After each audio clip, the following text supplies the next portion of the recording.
Fala aí, empreendedor, fala aí, empreendedora, fala aí, sonhador, fala aí, sonhadora. Hoje é um episódio muito especial de como a vida conecta e como você sabe que o seu trabalho de alguma forma está chegando, está inspirando e na verdade o mundo está devolvendo, né, isso com grandes histórias também. Muito longe de dizer que o EmpreendaCast foi inspiração, mas sim é parte, né, do material didático para quem está aí na sua viagem solitária, no carro, na bike, na academia e ouvindo um pouco sobre empreendedorismo. Hoje eu tenho o prazer de receber aqui na mesa não só um ouvinte, mas o irmão desse cara que também é founder, é empreendedor e por osmose ali dentro dos Moreiras, né, nasce ali algo muito, muito comum entre os dois, vocês vão entender o que eu estou falando. Mas eu vou deixar o cara, o Benê ou o Bené, ou qualquer tipo de termo que a gente vai usar aqui, se apresentar naquela câmera primeiro dizendo quem é você e o que você faz. Eu ia dar um spoiler para os síndicos, mas se você é síndico, se você é de uma administradora de condomínios, fica ligado que esse episódio é para você. Mas fala ali, Bené, quem é você, o que você faz, depois apresenta o seu irmão, de onde ele veio, e depois ele fala um pouquinho, mas você que manda agora. Você é o mais velho? Eu sou mais velho. Então você que manda, mano. Olá pessoal, tudo bem? Eu sou o Benedito Moreira, sou nascido em Cuiabá, formado em administração, negócios imobiliários. Estou desde 2013 no mercado de tecnologia, comecei minha carreira lá na 99, por onde eu fiquei quase 5 anos, ainda continuei mais uns anos no mercado de mobilidade. Passei pela Quico também, uma startup que vem revolucionando o mercado de mobilidade e nos últimos 2 anos eu tenho me dedicado ao mercado condominial, um mercado que eu me apaixonei. Passei por uma administradora de condomínio digital e hoje a gente tem a Manu, uma solução que ajuda a síndico e a administrador a resolver todos os problemas aí relacionados à gestão dos ativos existentes numa edificação. Hoje eu tenho aí meu irmão como sócio, temos mais 2 sócios e estamos aí nessa empreitada que é empreender.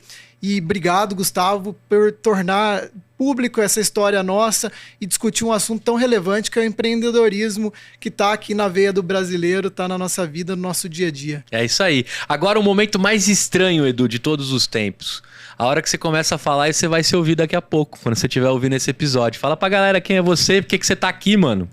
Eu sou o Luiz Eduardo Moreira, eu sou sócio da Manu também, junto com eles. Ajudamos ali na criação de tudo isso. Engenheiro civil há 12 anos aí atuando no mercado de construção, manutenção.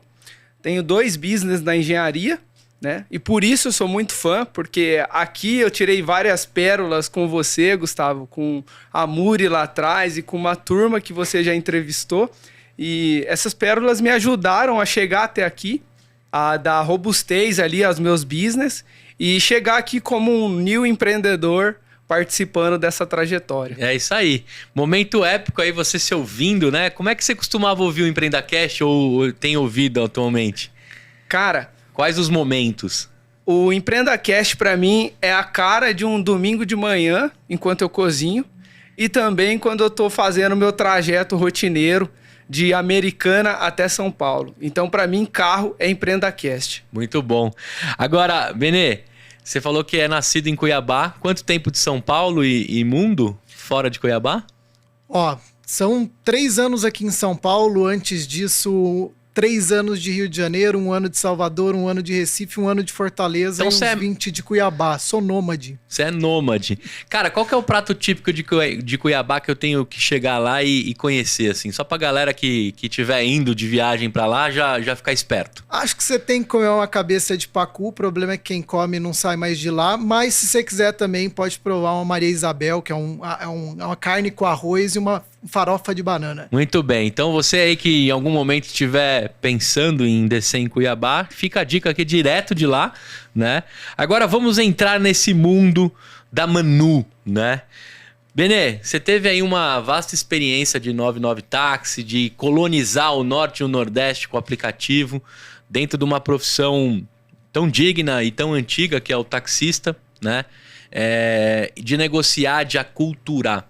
Antes de a gente entrar no seu modelo de negócio, eu queria que você trouxesse um pouco dessa experiência que é trazer o cara para você dentro de algo que pode ser disruptivo, mas pode ser muito assustador para um taxista. Eu queria que você contasse um pouquinho do que é colonizar ali né, um aplicativo dentro do Norte e Nordeste. Quais foram as suas percepções e dificuldades aí em época de 99? Foram inúmeras, né? E acho genial a oportunidade de falar sobre elas. Mas em 2013, a gente estava lançando, eu me lembro, o 3G.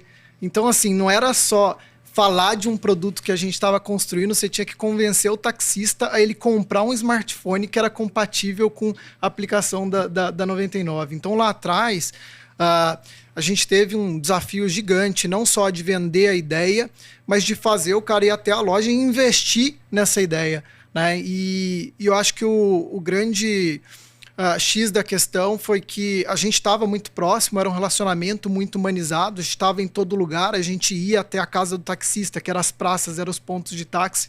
Então a gente tinha ali uma sintonia muito grande, de alguma forma a gente respirava o ar com os taxistas, a gente já era o taxista, né? Eu andava para lá e para cá com eles quando eu ia de um ponto para outro, e aí a gente começou a pegar muito insight para o produto e cada passo que a gente dava, a gente era ouvindo eles. Então tudo isso ajudou a vencer todas essas barreiras que na época era desde a tecnologia a uma ideia nova, né? A você mudar uma cultura que estava ligado lá a uma ligação, né? A uma radiotáxi, e ele entender ali que uma chamada em tempo real no próprio celular dele dava toda a autonomia que ele precisava, que ele nasceu para fazer, né, que era levar a pessoa do ponto A ao ponto B com conforto e segurança.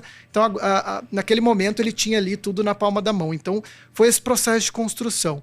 Tá? Isso foi uma coisa marcante para mim, para minha vida. Foi a escola ali para mim em 99. Uhum. E essa relação que eu tive com os taxistas, eu aprendi muito.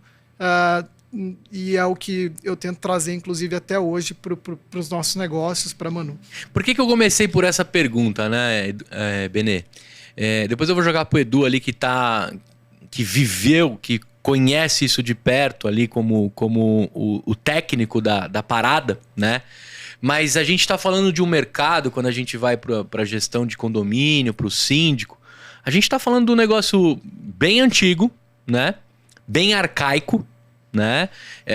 Eu já morei em prédios que o síndico me saca aquele livrão de ocorrências que me dá desespero de entender que ali tá a vida inteira do condomínio, e aí você pede para ele um cara que faz a manutenção do ar-condicionado, é um corre-corre para procurar o cartão do cara, né?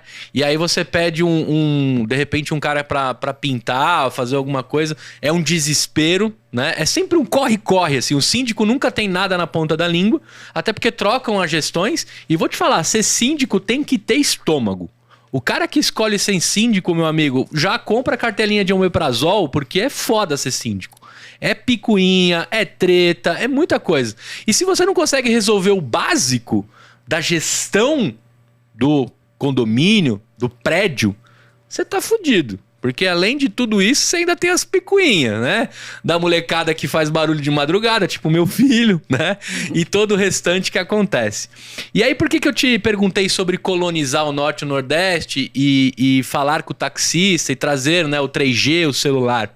Porque quando a gente vai falar com esses caras, eu entendo que assim, você não dá sorte de sempre pegar um síndico high-tech, que o cara é todo conectado e se você não oferecer nada muito fera pra ele não vai tocar a gestão, né? Se eu fosse assumir o síndico do meu prédio agora, a primeira coisa que eu ia fazer era colocar a gestão ágil. Da portaria à limpeza, todo mundo com Kanban, todo mundo rodando, né? Brincadeiras à parte. Eu queria que você me contasse o que é colonizar este mercado, trazendo a Manu, e o que é a solução da Manu. Queria que você aproveitasse para fazer o comercial, como se eu fosse um síndico, mas também explicando como é que você se depara dessas situações. E depois a gente entra com o Edu na parte do que tá por trás de um blueprint, de um prédio, né? Massa, legal. O síndico, ele também ensina coisa pra gente todo dia, porque quando a gente fala de síndico, a gente tá falando aqui da gente. A gente pode ser síndico do nosso condomínio, mas mais do que isso, a Manu, ela procurou focar um pouco nessa ideia de profissionalização, né, dessa área que é a sindicância. E uma coisa que está acontecendo em paralelo com em paralelo a esse movimento da Manu, que é uma empresa de tecnologia voltada para esse mercado condominial, é a profissionalização da função do síndico. Então, hoje, é comum você ver diversos condomínios com síndicos profissionais, com pessoas que estudaram para estar ali, que conseguem resolver todos esses perrengues aí de forma focada, porque imagina, um condomínio você tem colaborador, você tem os ativos, você tem N fatores ali que você precisa... 24/7. 24/7. Né? O condomínio ele tem que estar em pleno funcionamento. Será que todas as empresas, né, precisam estar?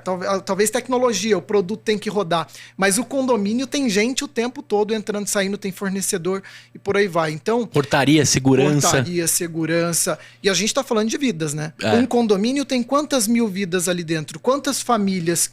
Olha a responsabilidade, que inclusive está em legislação, né? Essa responsabilidade do síndico. Então, assim, lidar com esses desafios do síndico, né? Assim como lá atrás a gente respirava ali a mobilidade, né, com esses motoristas, hoje a gente respira essa vida do síndico. Então, o que a gente tenta fazer, né, para ajudar ele em parte desses processos, já que é um processo tão complexo, né? Você liderar pessoas ali, você liderar grupos, você estar num cargo político, você precisa da transparência, que em 2 anos você pode ter que sair e passar para outro.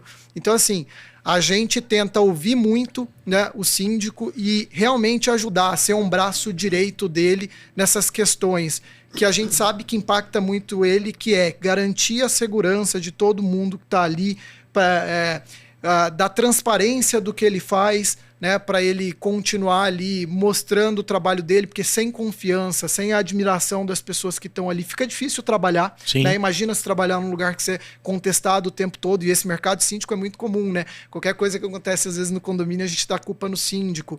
Ele é o FDP da vez sempre, exatamente, né, mano? Exatamente. Então o que a gente tenta é ajudar um pouco nesse sentido, e tudo está relacionado à manutenção. Se faltar água na sua casa, está relacionado à manutenção, né? Se faltar energia, se você ficar preso no elevador, enfim, se seu condomínio pegar um raio, queimar um equipamento, pode ser que o seu equipamento de para-raio não esteja totalmente adequado. Então a Manu ajuda esse cara em diversos ativos no condomínio. Só para você ter uma ideia, hoje num condomínio médio aí de 40 apartamentos, 40 unidades, hoje você tem mais de 100 ativos para controlar dentro de um condomínio. Imagina isso. Como que o síndico vai controlar isso e essas diversas outras coisas que tem ali? Quando eu cadastro meu condomínio, a Manu pega todos esses ativos ali dentro? Perfeito. Que animal, cara. A base da gestão de manutenção é você conhecer o que você tem dentro da sua edificação. Então, a base é você conhecer primeiro todos os ativos existentes na edificação. A partir do momento que você conhece esses ativos, você tem norma regulamentadora que se aplica a determinado ativo, você tem norma de orientação da ABNT, da engenharia, que se aplica a uma manutenção preventiva que você dá em um ativo, e as corretivas, que são coisas também que acontecem, né, no dia a dia, que você tem que cuidar. Então, você imagina você gerenciar tudo isso com uma agenda ou com uma planilha ou só na cabeça, é impossível. Assim. Então você precisa de uma solução e de suporte adequado para você conseguir fazer esse trabalho. Cara, agora me veio aqui na cabeça, você sabe que o Edu que me acompanha aí ouvindo, eu sou muito de conectar as startups. Recentemente eu gravei com os meninos da Traction. Conhece? Que eles colocam um beacon na máquina e por meio da frequência, do batimento, eles conseguem saber se a máquina precisa ou não de manutenção, todo conectado. Vocês precisam fazer negócio juntos. Porque eles colocam o beacon e você faz toda a gestão. Dependendo das máquinas que são mais pesadas dentro de um condomínio, a gente falou muito de fábrica, etc, com eles, mas eu acho que tem negócio ali, cara. Eu vou te conectar com o Igor para vocês trocarem uma ideia, porque ele tá desvendando e desbravando um mercado de manutenção de máquinas em chão de fábrica aí, né? E agora é o seguinte, se ele entrar nesse mundo de condomínio contigo e ele já tem a pecinha lá que é o mais importante, né? Depois eu até cometi um pecado com vocês que estão ouvindo, que eu não coloquei as fotos do que é a pecinha que eles montaram, patentearam, um negócio muito, muito fera, né? Conectado Wi-Fi, etc. Contigo ali pode ser uma aceleração de algumas máquinas que estão grandes e tem em condomínios, cara. Genial. Eu gostaria muito dessa conexão, porque um dos desafios da manutenção predial é a manutenção preditiva, né? Quando a gente fala em manutenção, a gente sabe que mundo ideal preventiva, né? Porque você evita gastos, você se antecipa aos problemas.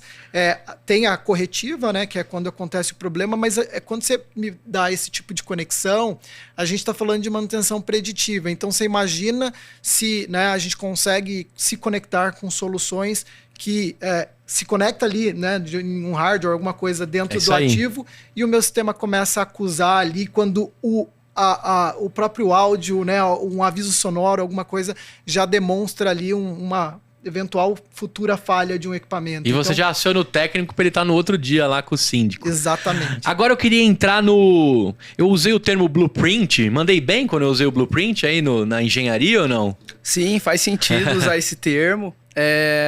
A história começa assim. Começamos projetando, eu e um outro sócio no meu outro business, projetando prédios e tocando obra lá atrás. É importante citar isso porque começa daí a percebermos a necessidade dos síndicos quanto à manutenção, principalmente estrutural, elétrica e hidrossanitária. Quando você fala de um prédio pelado mesmo ali, né? Terminou de subir tudo e ainda não veio o fino-trato, que seria as janelas, né? Eu queria que você desvendasse para mim a estrutura de subir um prédio, para a gente começar a entender onde que a Manu entra, como se fosse nas entranhas de um prédio, né? Eu queria fazer esse desenho na cabeça dos ouvintes. Boa. Então o cara levantou lá um prédio de 10 andares, vamos numa matemática mais fácil, né? Ele saiu ali levantando andar por andar, teve a fundação, tem garagem, né? Me conta o que tem por trás disso e aí a gente vai colocando todas as manutenções que vão existindo dentro desse prédio até ele estabelecer vida com gente morando lá. Combinado, Gu. Eu vou dividir o prédio como se fosse um corpo humano, para a gente tentar visualizar a parada. Resumidamente, o prédio quando está sendo construído, então tem as fundações e tem a estrutura, né? Que são os pilares, as vigas, também chamado aí pelo leigo de pilastra, dependendo da região. Uhum. Essa parte a gente fala que é o sistema ósseo do corpo humano. Então é o que mantém o corpo humano em pé. Uhum.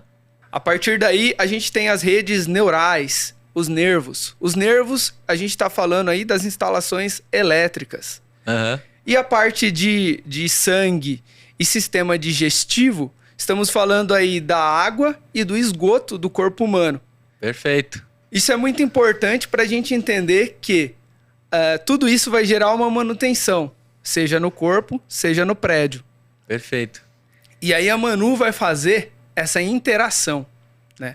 Então, a interação seja da captação desse momento de manutenção, né? Então ele vai lá, ele vai ter aquilo registrado por imagem e por período de manutenção. E também vai precisar ter a conexão da normativa a ser utilizada no momento de manutenção. Então, por exemplo, manutenção de fachada predial.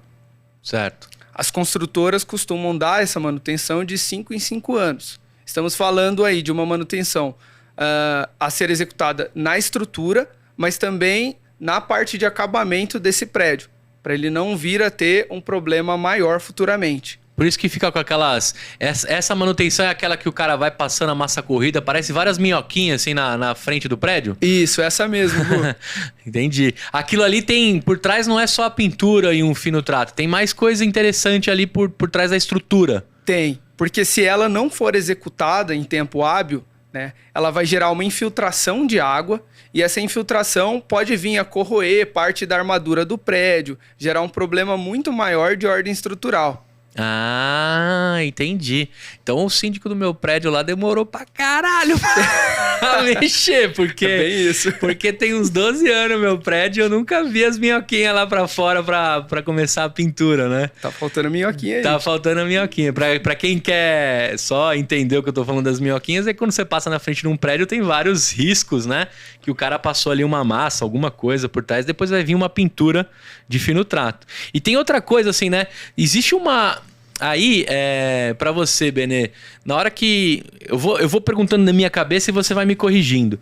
Mas assim, quando a gente fala de fazer uma manutenção num prédio, existe um fator perigo, sempre junto, né? Por exemplo, vai pintar a fachada. Mano, eu moro lá no último andar, os caras têm que subir lá no meu no meu apartamento, enfiar as cordas. Outro dia o cara chegou com um bloco de concreto, colocou, amarrou as cordas e desceu. Eu falei, irmão, tudo bem que na física esse bloco de concreto não vai virar do outro lado. Mas sério mesmo que você vai descer? Assim, com a cadeirinha de madeira que mal cabe uma bunda, uma parte da bunda. E aí o cara desceu e começou a mexer, o outro já mandou as ferramentas. Eu falei, cara, que negócio sinistro, mas parecia meio amador ao mesmo tempo. Existe um fator ali quando você vai fazer uma manutenção num prédio que também tem umas normas, umas seguranças. A Manu entra nesse métier aí da segurança dentro da manutenção de um prédio e oferecer os profissionais mais competentes para isso?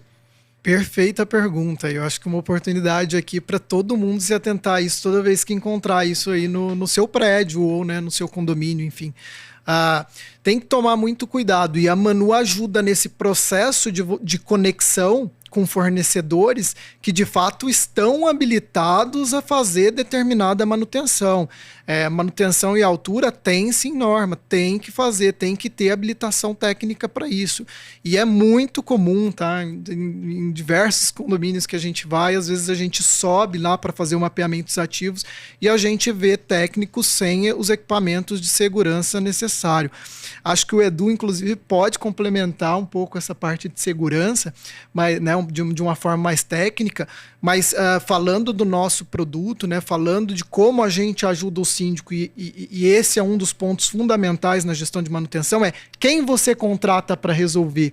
Né? Esse fornecedor está habilitado para isso, então esse é um cuidado que a gente tem. A gente costuma falar que a gente trabalha a esteira completa de gestão de manutenção, do mapeamento dos ativos ao cronograma, a gestão das manutenções e, no final, a conexão com o fornecedor. E a conexão com o fornecedor certo, habilitado, né, que passa por um processo de due diligence, né, não tem só essa parte de execução, ela é fundamental para o processo concluir e tudo que você fizer ali, de fato, ser saudável, ser correto e colocar todo mundo em segurança, não só a vida dessas pessoas que estão lá mexendo, mas a vida das pessoas que estão passando embaixo também. Ô Edu, quais são os absurdos que podem acontecer e tem que tomar cuidado dentro de uma manutenção predial, falando de segurança e execução disso? A segurança, a gente tem muito contato na civil, então ela começa ali na obra, mas na parte de manutenção também ela é de suma importância. E pensando um pouco, vamos trocar por miúdos aí a situação que você comentou sobre o cinto de segurança ali, sobre o balancinho que ele utilizou ou a cadeirinha, né? Uhum. Então, uma das mais complexas, a gente fala que é a parte de manutenção elétrica e também essa parte de fachada, que aí inclui o uso de uma cadeirinha, né, de trabalho em altura, ou de um balancinho, que é um equipamento propício, né, por norma, a ser utilizado. E esse cara vai estar amarrado num cinto, com um cinto tipo paraquedista, com uso de talabarte, que vai bloquear a queda. Então, mesmo que o balancinho ou a cadeirinha venha a desabar, né, ele vai estar segurado de uma outra forma. Uhum. E vai entrar na janela de alguém. Tem esse recurso também. E uma das coisas que a gente vê, né, que muitas empresas fazem de forma informal e não se atentam a esse tipo de segurança. Isso aí, eu não tenho os números para te falar agora, mas é bem grande o número de acidentes do trabalho hoje no nosso país. Não só acidente, mas assim, coisas que eu percebo. Eu vou trazer meu cotidiano, né? Sim. Tá evidente lá, tomara que meu síndico não escute o EmpreendaCast. Se escutar também, o recado é para você. Mas assim, ficou muito claro que ele contratou uma empresa que faz isso há muitos anos, mas de modo mais amador, assim. Os caras até executam super bem, o trabalho tá lindo, você olha, tá lindo. Mas a parte de segurança, de carinho, de algumas coisas não foram cumpridas. Por exemplo, né? Se você vai pintar lá no começo, lá em cima, o que cai de gota de tinta dentro de um estacionamento que está em céu aberto lá embaixo, é imensa. O que rolou? Ligou para alguns caras, tira os seus carros de lá. Quem não tirou, meu amigo? O cara jogou a lona por cima e tomara a Deus que não tenha caído nenhuma gotona de tinta lá. Assim como também se o cara vai rebocar a parede, né? Se os carros estiverem lá embaixo, vento e várias outras coisas, né? Que você está num ambiente super alto, que acontece as merdas. Então, às vezes, sai mais caro você corrigir o que aconteceu com a manutenção do que a manutenção em si. né? Isso acontece nas obras das nossas casas também e por aí vai. Então, eu levantei esse ponto porque eu entendo que a Manu conecta o profissional correto, que segue as normas, que está homologado, que faz aquele trabalho e executa, não necessariamente com o melhor preço, mas com a melhor execução, né? Perfeito. Quando Não, um condomínio... Quer me contratar para o marketing ou não? Já podemos. Perfeito a sua colocação, Gustavo, porque, na verdade, assim, é comum a gente ver, né, como a gente... diante de uma manutenção, sempre envia três propostas para o síndico se conectar com 3 fornecedores, poder analisar as propostas. É muito comum essa decisão em relação ao preço, né? E nem sempre o preço é o fator que você deveria estar olhando, né? Uhum. É a qualidade, é a referência da empresa que você está contratando. Então, assim, nos condomínios, o condomínio ele tem todo esse cuidado de não aumentar a taxa condominial, porque impacta ali a vida, o bolso de todo condomínio. Uhum. Então é comum você ver, às vezes, o síndico contratar ali por uma certa pressão, né, dos próprios condôminos, trabalhar com fornecedores mais baratos. E eu não estou dizendo aqui que o fornecedor mais barato não necessariamente tem qualidade, né, mas às vezes você deixa esse ponto passar ali quando você está tomando uma decisão sozinho, sem uma orientação. E na Manu a gente tem todo esse cuidado, assim, de quando o condomínio entra, pegar os melhores fornecedores de condomínios, né? É uma forma orgânica da gente se conectar com fornecedores, né? O condomínio entra e ele já traz ali o hall de fornecedores que ele trabalha, então a gente acaba conhecendo, tendo referência dos melhores que atuam em todos os condomínios, a gente consegue indicar para outros. Tudo isso faz parte dessa nossa rede que a gente vai criando e podendo orientar cada vez mais o síndico, enfim, o gestor predial, ou até mesmo o zelador. A gente, né, às vezes o zelador tem condomínio que o zelador toma essa decisão. A gente consegue orientar essas pessoas aí com eficácia, né? O zelador, na verdade, ele ama ou odeia vocês? Eu fiquei sem palavras, mas eu acho que o zelador ama hoje, porque a gente se tornou a gente tem um recurso que Ele perdeu os frila dele, né, mano? Perdeu os frila dele. Mas vai lá, continua. Mas é uma boa provocação, eu gostei dela.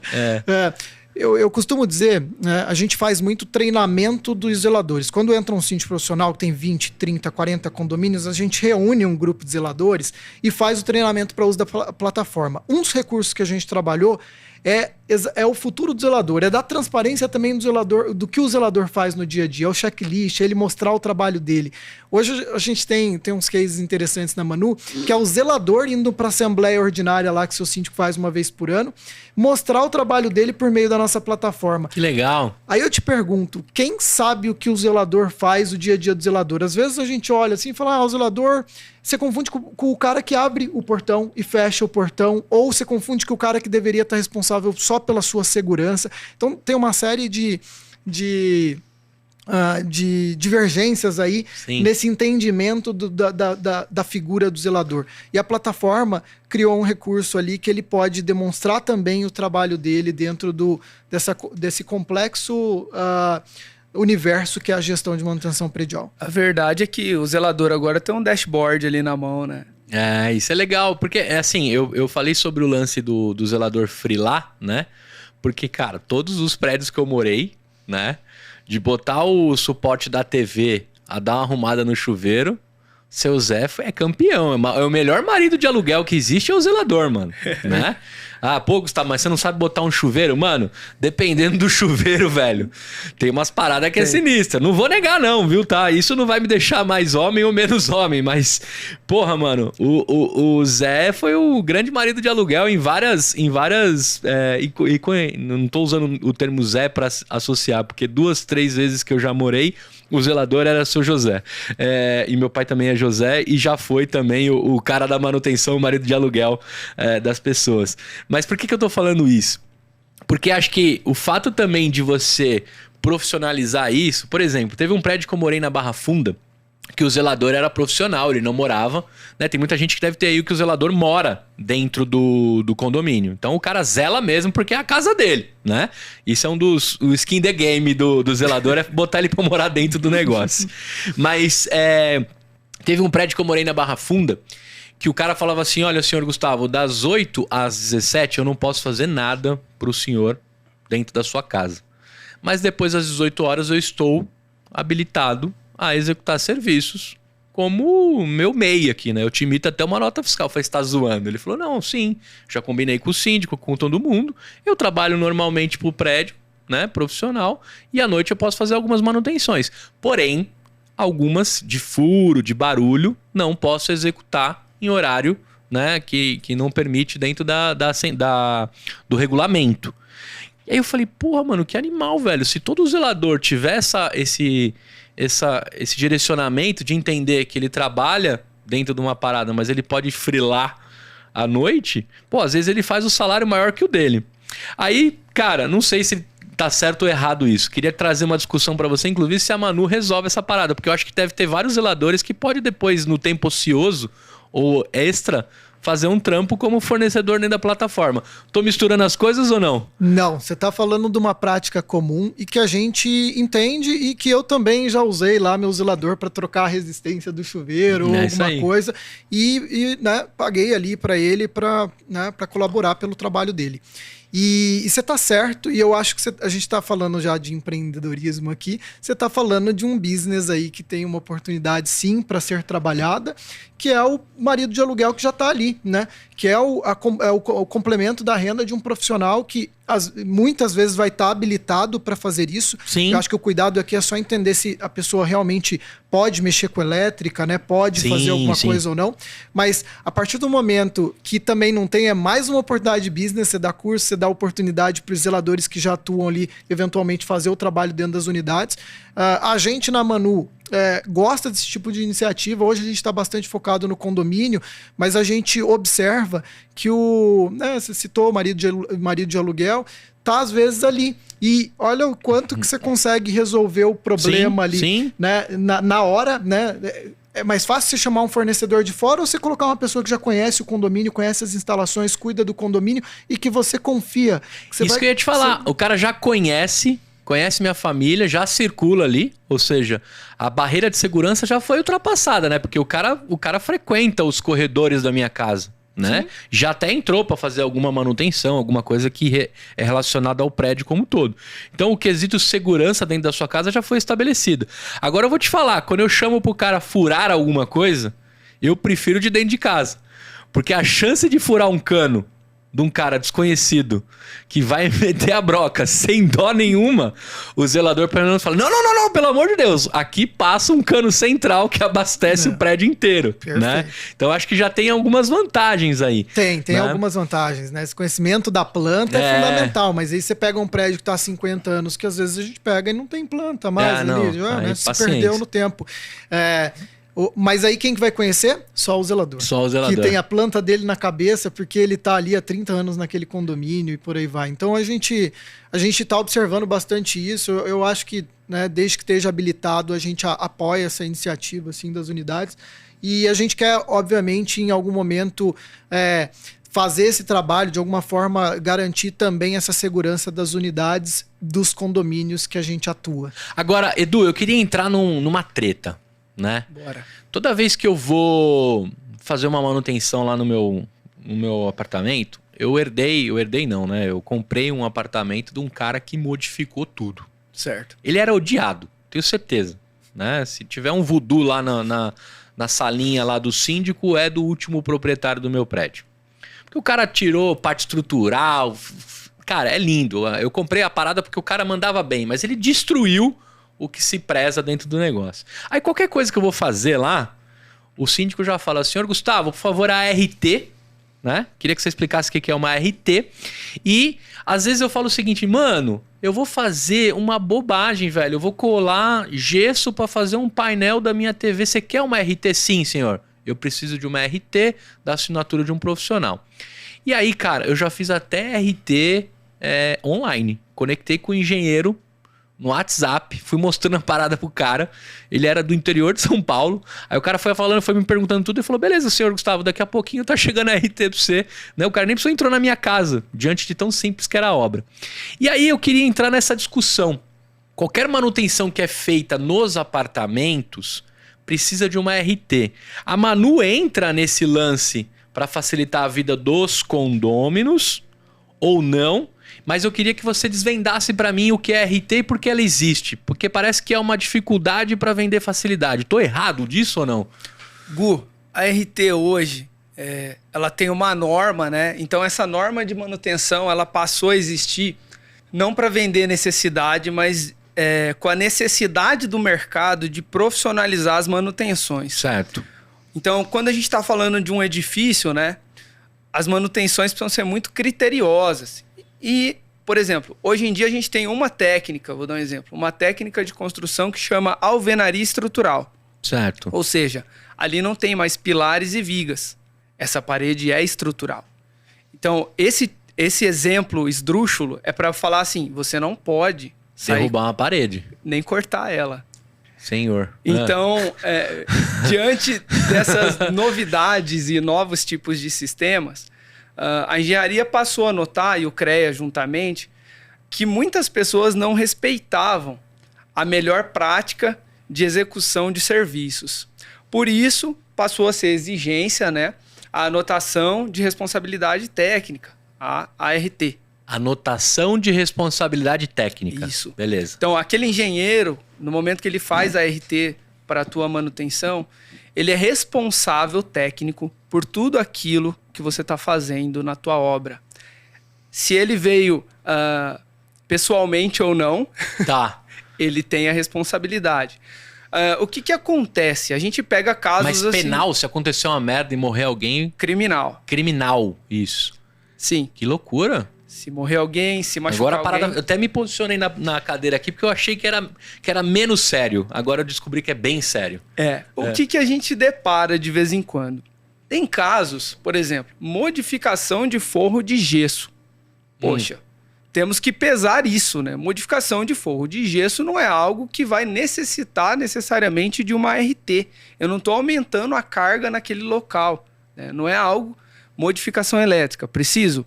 Preciso. Modificação de água, falando em predial, esgoto, preciso. Por quê? Eu estou impactando não só o meu apartamento, como qualquer outro que está ali. Quando eu altero pontos de água, pontos elétricos, eu estou mudando, por exemplo, a pressão de água que chega naquele apartamento. Então, eu estou alterando a pressão de vazão da minha caixa d'água e pontos elétricos, eu estou alterando a demanda que a companhia elétrica manda para o meu prédio. Muitas vezes, vamos falar um exemplo simples. O condomínio quer pôr ar-condicionado para todo mundo. Eu quis colocar lá no meu apartamento, não rolou, porque a carga não aguentava. Isso mesmo. Então, hoje em dia, as companhias elétricas, muitas vezes, têm que fazer uma alteração no transformador de entrada, para aí sim ter demanda para eles conseguirem atender o prédio. Então, faz-se um projeto, é possível fazer, né? Combina-se com todo mundo ali e faz um novo projeto de entrada, que vai fazer a alteração daquela rede que vai alimentar aquele prédio. Que é de interesse da distribuidora de energia, porque eles vão ganhar mais, né? Sim, é de interesse à medida que eles conseguem fornecer. Entendi. E falando ainda sobre a anotação técnica, a gente dá esse exemplo porque é muito comum, mas, por exemplo, você precisa mencionar o entulho que está sendo gerado na tua obra. E a forma correta de descarte, que inclusive tem que ser em bota fora. Tá zoando. Sério. E esse descarte desse material, muitas vezes é colocado, por exemplo, acima de uma laje e é acumulado ali durante toda a obra. Na sacada. Na sacada. Baita perigo. Aquele local, muitas vezes, não suporta aquela carga. Isso pode te dar um problema estrutural mediante ao mau armazenamento do entulho gerado na tua reforma. Tá de zoeira. E o engenheiro responde. Então, por isso que ele falou... Olha que loucura, né? Quando a gente é leigo, e eu fiz de propósito essa pergunta para você, de engenheiro, de leigo para engenheiro, justamente para você defender a galera, a RT, o CREA e todas as instituições que estão por trás disso. Porque uma das coisas que o cara me perguntou lá no WhatsApp, ele falou, beleza, o cara vai lacar a parede ali, porque ele vai colocar as pedras, e ele pediu para eu pesar cada uma das pedras, aí eu pesei, aí ele fez um cálculo lá, tal, deu toda a estrutura, né? Depois me ligou de novo, e aí ele falou, cara, você também tá fazendo alguma outra obra, alguma coisa? Eu falei, não. Ele falou, quando essas pedras chegarem, ou elas já chegaram, onde elas estão armazenadas? E adivinha onde o bonitão aqui colocou? Sacadinha. Na sacada. E aí ele falou, cara, eu só vou te pedir o seguinte, tira as pedras da sacada. Aí eu falei, não, mano, você é louco, minha mulher vai brigar comigo, mano, se eu botar em outro lugar. Ele falou, não, tira de lá, porque pelo cálculo que você me deu da metragem e o peso, o que você sobrecarregou na sua sacada pode ser perigoso. Aí eu falei, não é possível. Ele falou, não, tira que é importante. E aí eu comecei a tirar, porque no meu carro, quando eu trouxe as pedras, ele veio rebaixadaço, porque deve ter toneladas ali, né? E agora você me contando faz todo sentido. Na hora, sabe o que eu achei? Eu falei, mano, pô, o cara tá com, né... Preciosismo. Não, tá valorizando o trampo. Vou pagar ele com todo carinho, né? Coisas que... Eu tô sendo bem sincero, claro. A galera me conhece. E agora você me contando, pô, o cara mandou bem. Sim. E aí eu ia te colocar uma outra discussão que esses dias eu li uma matéria muito legal e é de alguém que já fez podcast comigo, fez aula, sobre a galera na pandemia que tava colocando as piscinas nas sacadas. Sabe aquelas piscinas de 1.000 litros, 2.000 litros? Que tava dando merda, mano. Eu queria que você comentasse um pouco disso. Tá relacionado completamente ao peso dentro da sacada ali, né? Total, Gu. Na empresa que a gente faz cálculo estrutural. Então eu vivo quebrando a cabeça com o meu sócio lá por conta disso. Vira e mexe, aparece um cliente que quer encaixar uma banheira em algum local que não tem... reforço estrutural para isso. E aí a gente tem que fazer um cálculo de reforço estrutural, emitir uma RT e fazer um recálculo para aquela laje. Muitas lajes são calculadas com uma carga de, por exemplo, 250 ou 350 quilos por metro quadrado. E quando a gente está falando aí de toneladas, uma piscina, é fácil chegar nessa carga. Verdade, rapidinho. Sim. Rapidinho. Até porque também as piscinas agora, os caras estão... A minha, da nossa infância lá, era aquela curtinha, né? Vocês lembram? Caninho, puta trampo montar aquilo. Minha mãe deixava o verão inteiro aquilo montado, né? A dengue amava também, porque era sinistro. Hoje os caras estão fazendo umas piscinas sinistras, né, Sim. mano? Que você infla rapidinho, o negócio é altão. Quanto mais alto, mais água, menos espaço e mais peso. É isso mesmo. Que doideira. Eu quis entrar nesse assunto porque eu nem sei como eu entrei nessa matéria, cara, mas eu curto umas notícias que tem por trás da história daquele problema. E esse é um baita problema que eu só fui descobrir lendo, né? E agora associando a tudo isso. Mas aí eu jogo pro cara aqui que tá construindo o produto, tá liderando essa frente, conversando com todo mundo.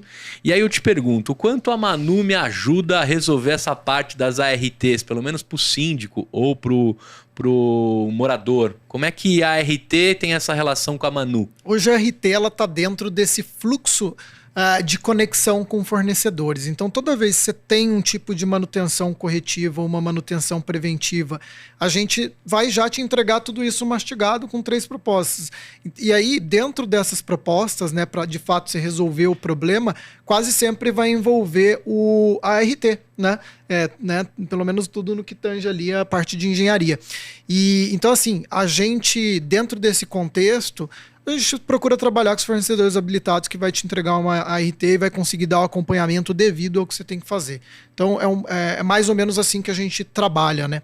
A gente foca bastante em colocar isso de uma forma intuitiva e simples dentro do produto, né, pro síndico, enfim, para a administradora que está usando ali a Manu, né, para gerenciar a manutenção, ter acesso a essa RT, né, ter acesso a esse fornecedor, essa proposta, o escopo do que vai ser realizado e no final, inclusive, quando necessário, um laudo conclusivo, um laudo que eventualmente também pode ter que ser gerado uma RT de fácil acesso, para caso você precisar, você ter ali por 10, 15, 20, 30, 100 anos, e mesmo que você não tiver mais aqui ou não tiver mais, né, como síndico...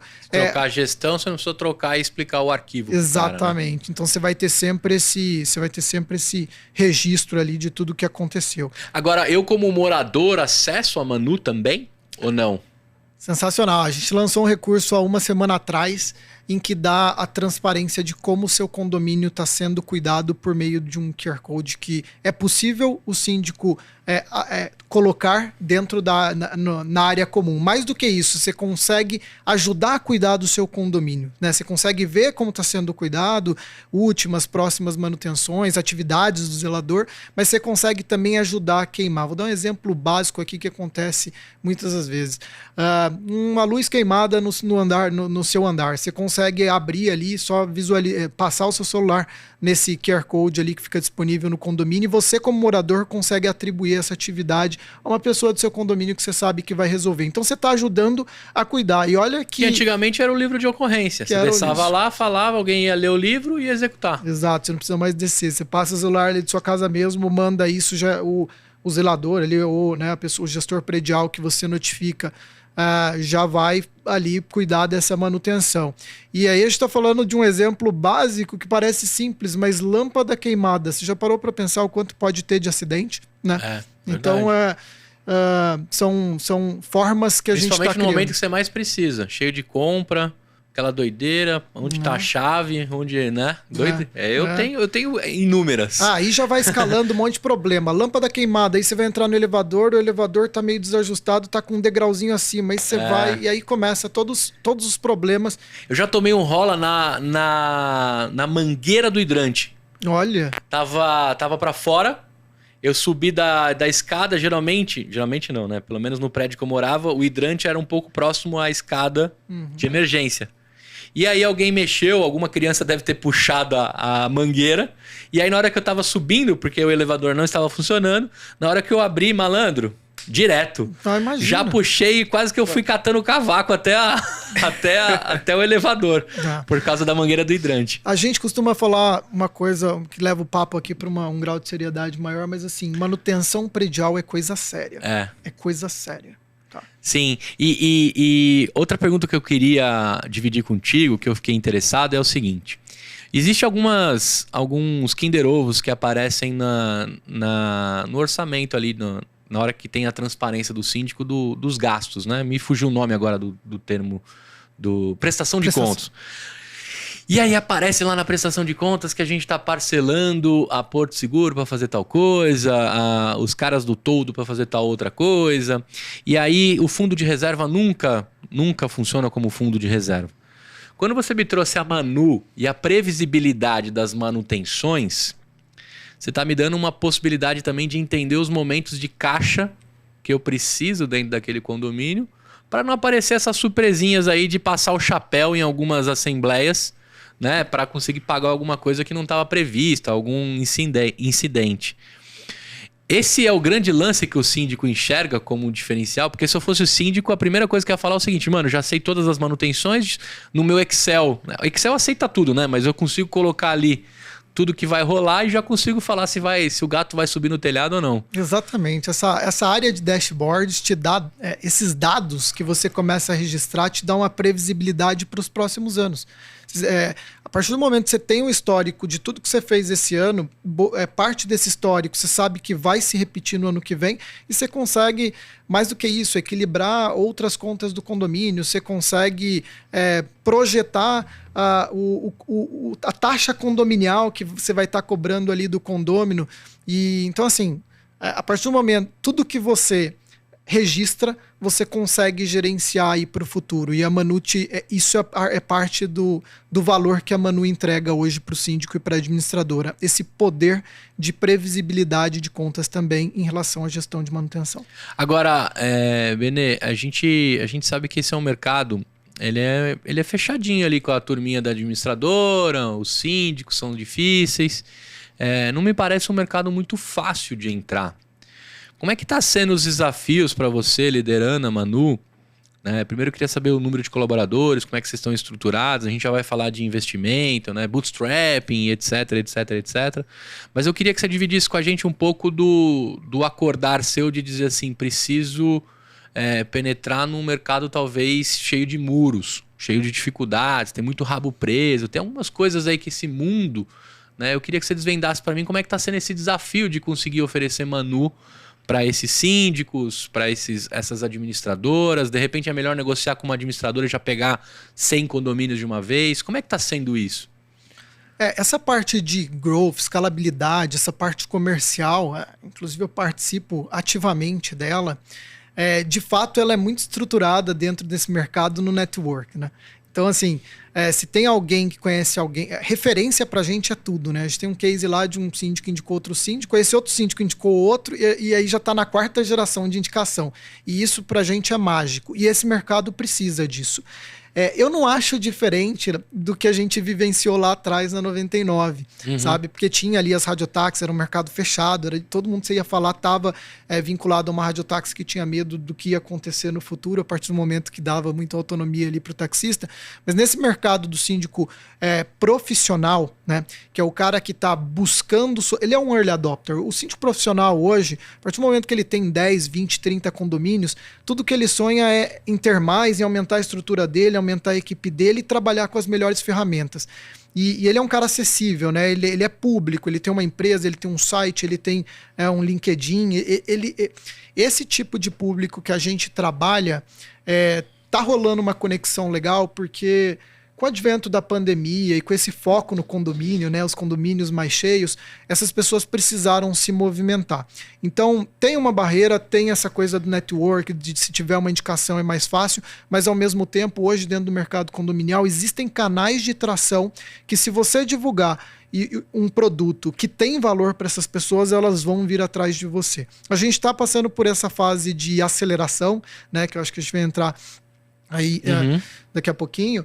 E dentro desse contexto, a gente começou a descobrir canais de tração com síndicos profissionais, com administradora, que a gente viu que o universo não é tão fechado assim, dado a necessidade que a gente resolve com o produto que a gente está trabalhando.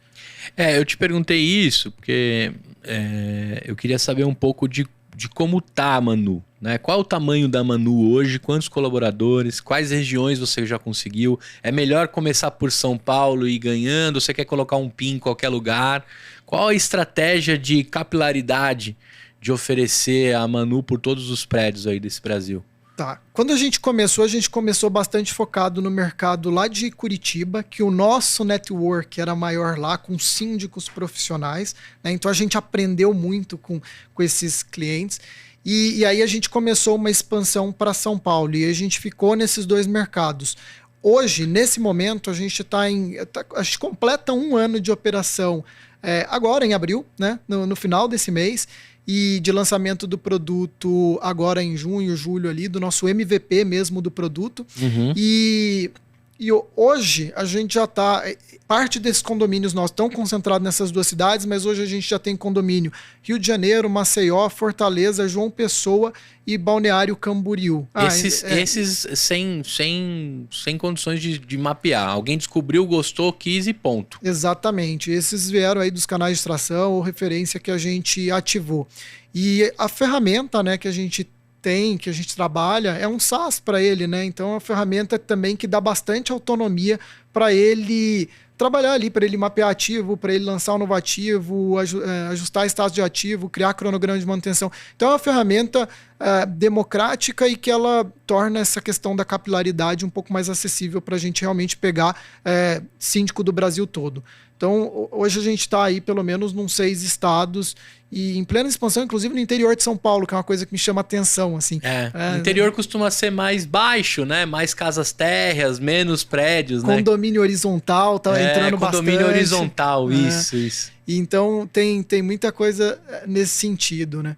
Pra gente é um aprendizado, né? Para entender assim como cada região se comporta, né? E aí também algo que eu trouxe lá no 99, cada região é diferente, tá? Por mais que tenha aí a persona do síndico profissional em São Paulo, o síndico profissional de Curitiba, ele enxerga as coisas diferentes, o síndico... Ele é mais duro, o cara de Curitiba. Exatamente. Tô brincando. Pessoal, eu tenho família em Curitiba. Legal. O pessoal lá é bastante objetivo. E um dos nossos sócios, tá? O Ângelo, que eu gostaria de citar aqui, que podia, né...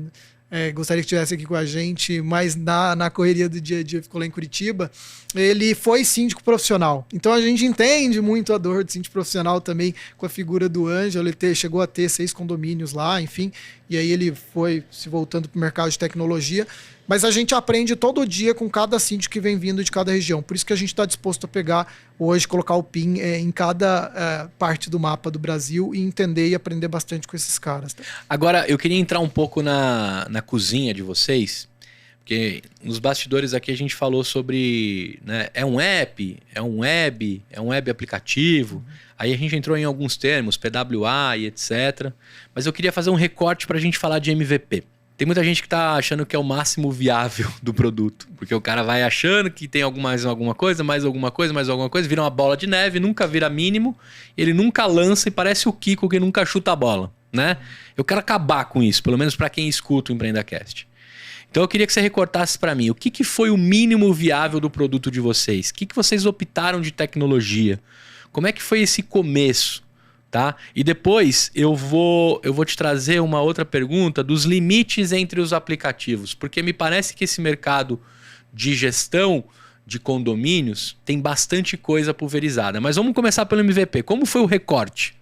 O recorte para a gente, tudo começou quando a gente, em Curitiba, selecionou um grupo de síndicos profissionais e passou 2 meses estudando qual era a melhor forma de criar uma solução para resolver essa gestão de manutenção predial, né?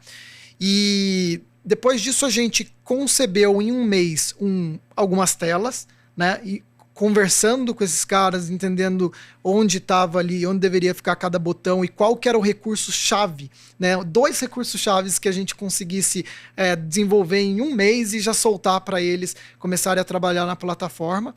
E exatamente em 2 meses depois dessa concepção das telas, né, do produto ali, do design do negócio, a gente soltou um MVP, que aí sim para a gente foi o MVP do produto, com 2 recursos. Basicamente era um mapeamento dos ativos e um cronograma das manutenções para esses clientes.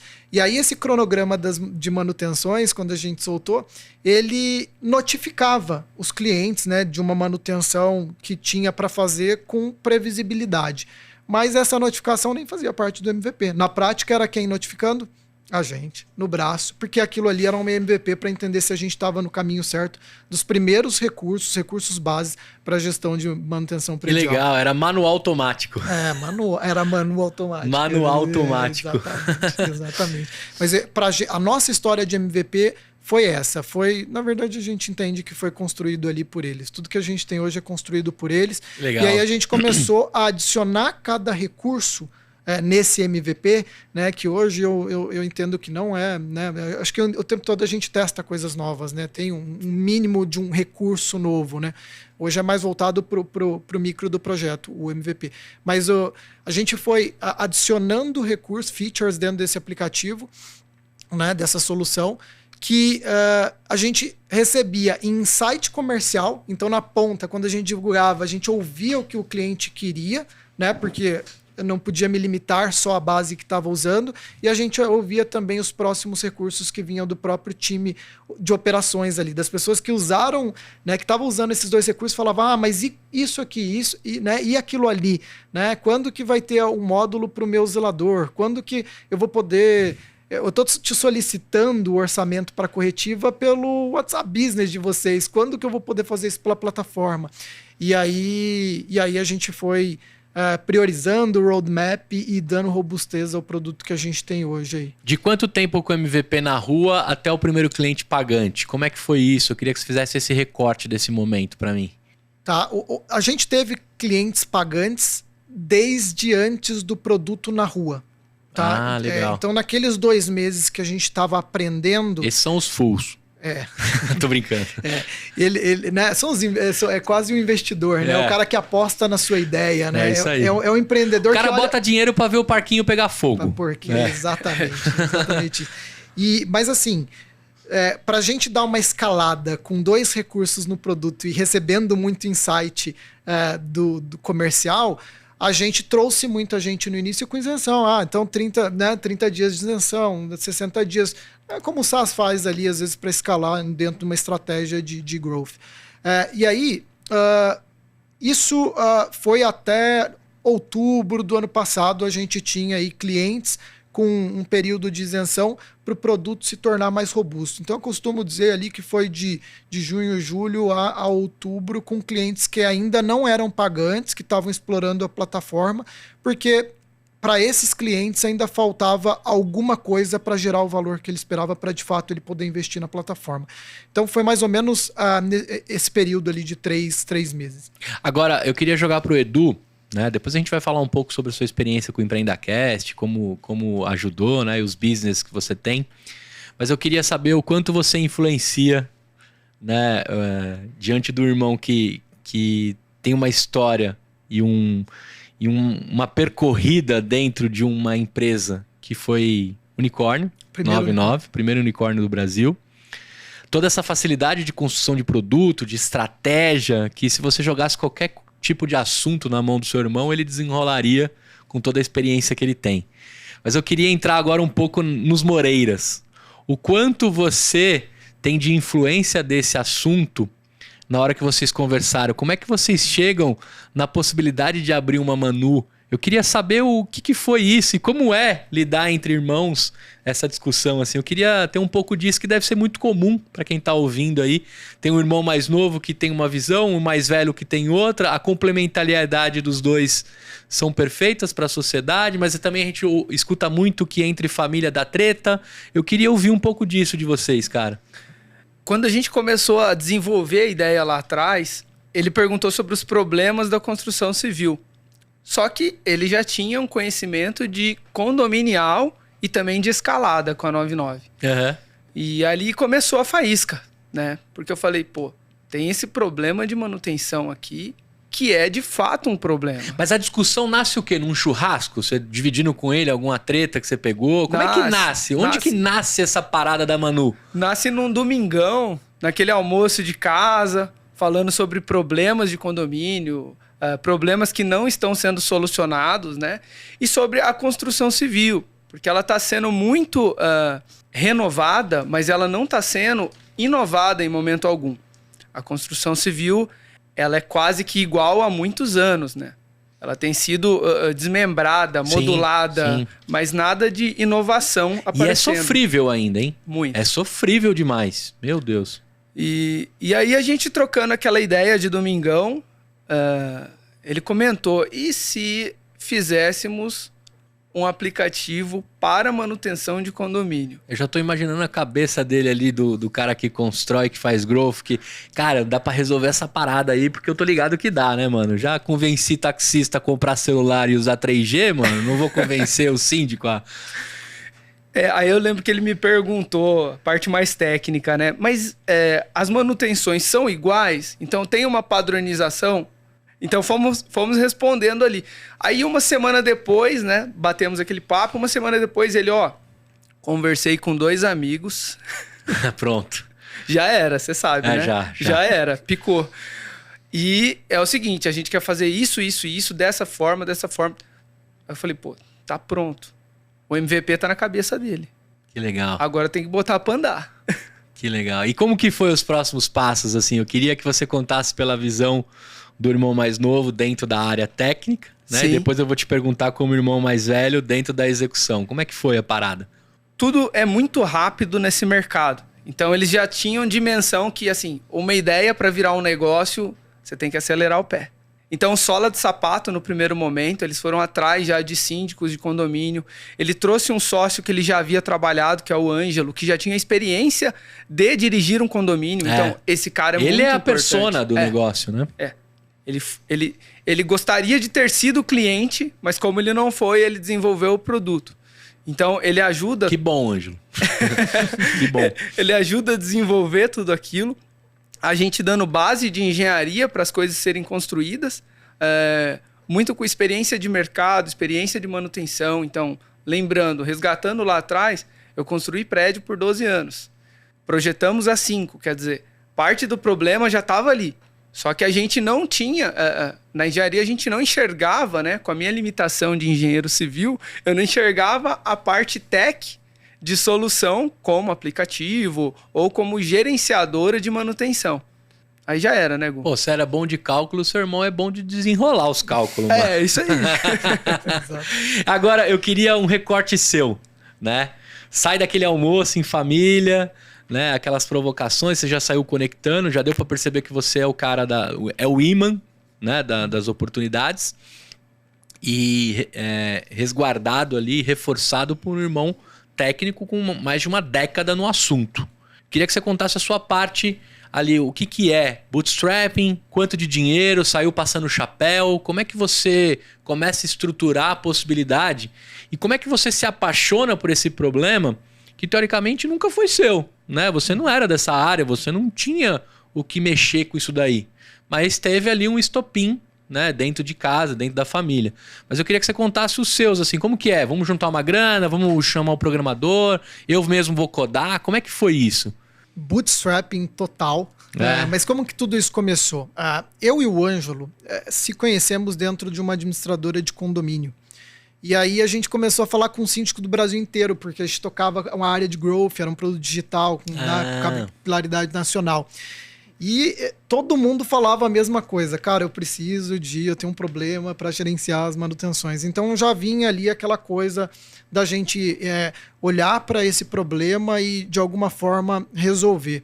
Como os valores, né, o produto, os serviços que uma administradora entrega são complexos porque são inúmeros, né, de suporte ali administrativo para o síndico, essa parte em especial, que era a gestão de manutenção, esse módulo, ele sempre ficava um pouco mais para o final do roadmap do produto, porque tinha coisas maiores.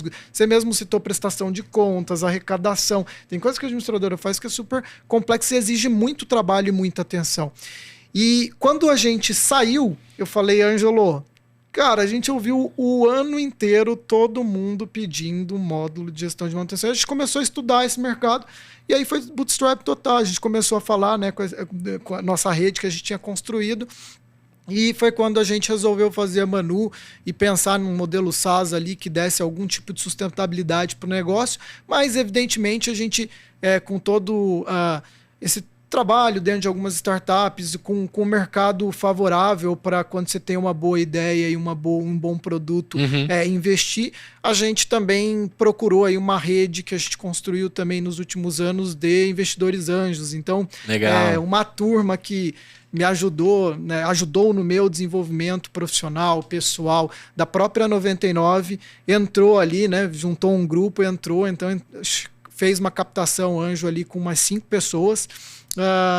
Depois disso, a gente que saiu um pouco da nossa rede, se colocar à prova no mercado e buscamos um processo de aceleração, né, que foi o BET da UOL Aceleradora, que está nos apoiando hoje, a maior aceleradora independente aí do país, uma turma fera, sensacional, que ajuda bastante a gente toda semana dentro desse processo de aceleração e que acreditou, né, no nosso projeto no final do ano passado e entrou também com uma investida e mais esse processo de aceleração.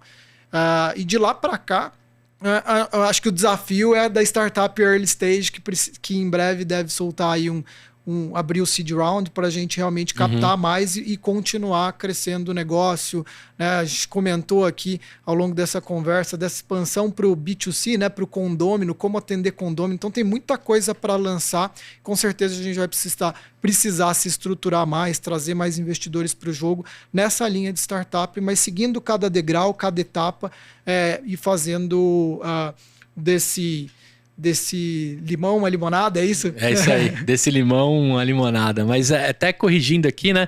Eu achei que tinha nascido da conversa de vocês, mas você também teve por osmose o contato com isso. Então, né, o match aconteceu diante das discussões de ambos, né?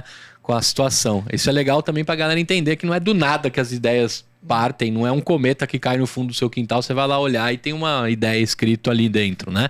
Então, eu queria avançar um pouquinho mais com relação a algumas conexões que eu queria fazer contigo também, e você não me deixa esquecer.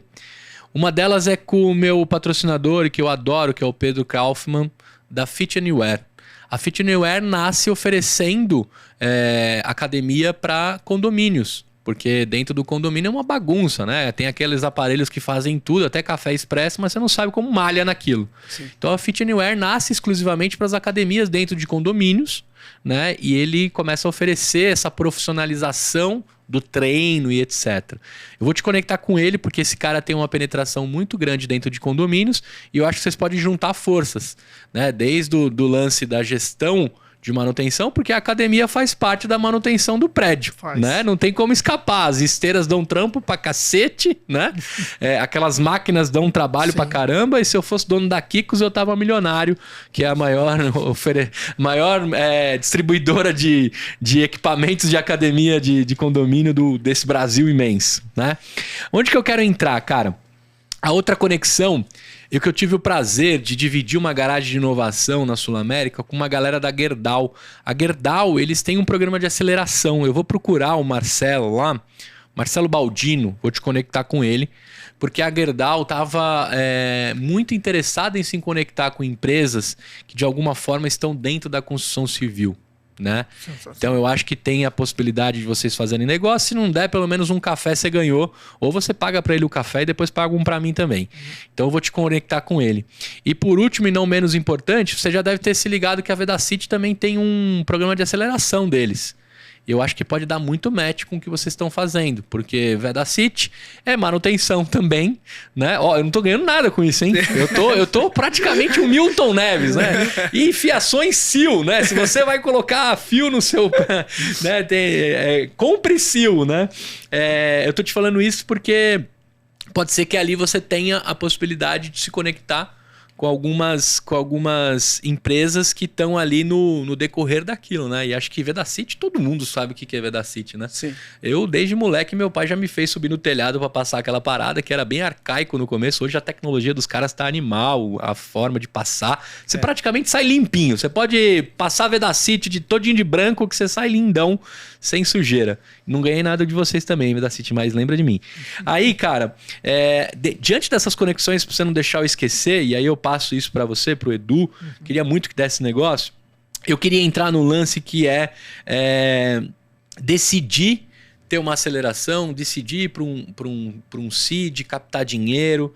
Como que é isso para você? Assim, é tranquilo fatiar? É tranquilo entender que você precisa de um bolso mais fundo para dar uns próximos passos? Eu queria que você colocasse como CEO aí da Manu, o que é essa discussão, né? Porque faz parte das competências do CEO mesmo, né? Da estratégia, para onde vai essa companhia, o que nós queremos e o quanto vai crescer. Como que é esse assunto para você, assim, de captação e aceleração? Eu acho que quando você trabalha num mercado que você precisa, que está aquecido, que você precisa se consolidar rápido e que tem gente que não só bota dinheiro, mas te ajuda a construir o seu negócio, né? Porque eu acho que quando a gente fala de fundo, de quem, né, você escolhe ali para ser um investidor, disseminar ali o cap table, você tem que fazer boas escolhas, né? Não só pensando no dinheiro, mas pensando em como esse cara vai te conectar para você chegar lá, né? Para você aumentar 30, 100 vezes o seu negócio. Smart money. O smart money. Então é assim que a gente pensa quando a gente pensa em captação, quando a gente pensa em fundo, né? E a experiência que a gente vem tendo até agora primeiro, né, desde os investidores anjos, a gente escolheu a dedo, assim, quem a gente gostaria que entrasse, porque dá mentoria frequente para nós, os founders, né? Porque um ou outro também se conecta ao nosso negócio. Como a gente tem um time reduzido, trabalha com aquele time enxuto, nesse momento early stage, a gente tem áreas que a gente ainda não aprofunda, né, dentro da empresa. E aí tem ali um investidor anjo que consegue nos ajudar a construir algo ali de forma mais rápida. Então, toda vez que a gente discute investimento, a gente pensa em quem, mas não só em quanto, né? E você consegue me dizer o cheque que vocês estão buscando? Tem ideia já? O que vocês estão mexendo com isso? Só o que pode falar, tá? Fique tranquilo com relação a isso. Claro, a gente deve abrir aí esse round para fazer uma captação de 1 milhão para entrar nesse mercado do B2C.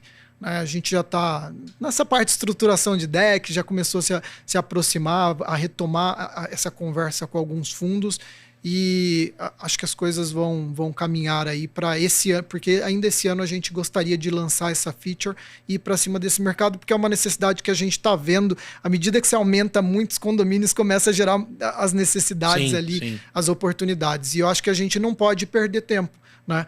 Como eu disse, você precisa se consolidar nesse mercado porque ele é agressivo. Acho que um pouco antes dessa pauta a gente falou, né, que tem super apps, tem outros aplicativos condominiais e como para onde cada um está olhando. Existe um movimento também do mercado de real estate, o pessoal está investindo em algumas empresas de condomínio, né? Acho que toda semana a gente vê alguém. Existe já esse movimento, tá, das grandes empresas de engenharia também investindo e comprando startups que estão ligadas aos condomínios, porque o futuro é esse, né? Verticalizar o negócio, né? Para você ganhar espaço dentro das cidades e tem toda essa questão de segurança. Então, a gente vai abrir mais ou menos um round do recorte desse cheque, boa parte é tecnologia? Boa parte é tecnologia. Pessoas e tecnologia, não tem muito segredo, né, na hora que abre o cheque. Tô te perguntando de curioso, porque eu também não sou bobo, porque eu quero abrir uma rodada e quando eu ponho lá os 18 meses, quando eu vou justificar o dinheiro, é uma linha gigantesca de tecnologia, uma linha gigantesca de pessoas, né? E não tem muito como escapar, né? As primeiras rodadas é muito isso, né? Sem dúvida. Tecnologia aí consome pelo menos aí 40%, 50% desse budget. Legal a gente falar sobre isso e depois a gente vai fazer um papo mais profundo, que foi até uma pauta que deu ideia aqui no nosso conversa em off, né? Eles optaram por fazer um web app em PWA, que é uma tecnologia que facilita demais você ter a versão web e a versão do aplicativo e você gasta menos energia ali, né? Você se concentra em construir features independente do canal que vai ser acessado. A gente vai fazer um episódio só sobre isso, trazendo um especialista, discutindo. E aí eu convido você, Benê, para dar a sua opinião sobre a construção disso e como construir. Também é importante você, empreendedor, saber que existe um movimento, né? Eu gravei até com o Amuri lá no podcast do Amuri, o Pitch, que a gente falou um pouco sobre no-code e low-code.